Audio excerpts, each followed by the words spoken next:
క్రైస్తలో ఈరోజు దేవుని యొక్క వాగ్దానం సామెతల గ్రంథము 24వ అధ్యాయం 10వ వచనం. శ్రమదిన మందున నువ్వు కుంగిన ఎడల చేతగాని వాడవగదువు. దేవుడి వాక్యాన్ని దీవించును గాక. ఆమేన్. అవునండి, దేవుని యొక్క వాక్యం సెలవిస్తుంది, శ్రమదినంలో నువ్వు కృంగిపోతే చేతగాని వాడవవుతావు అనేసి దేవుని యొక్క వాక్యం సెలవిస్తుంది. చాలా సార్లు మనకు శ్రమ రాగాల శ్రమను బట్టి ఏం చేస్తుంటే మనం కృంగిపోతూ ఉంటామండి. అలా కృంగిపోతే మనము ఏ విషయంలో కూడా చేతగాని వారంగా మిగిలిపోతామని దేవుని యొక్క వాక్యం సెలవిస్తుంది.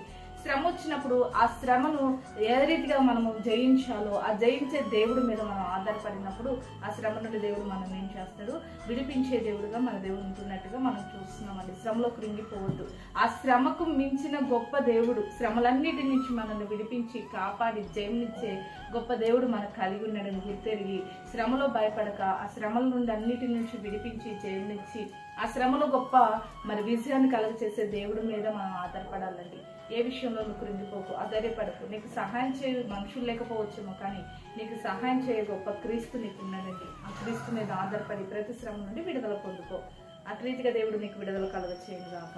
ఆమేన్. ప్రార్థన చేసుకుందామని సకల ఆశీర్వాదాలకు కారణభూతమైన మా ప్రియపరులకు తండ్రి యొక్క ప్రార్థనలో ఎత్తిస్తున్న ప్రతి బిడ్డ జ్ఞాపకం చేసుకుని ఏ శ్రమలకు ఉన్న బిడ్డలు తండ్రి వారి జీవితంలో తండ్రి ఉన్నారో తండ్రి ఆ శ్రమలన్నిటి నుంచి నదుడని యేసు నామములో వారికి విడుదల కలుగునుగాక.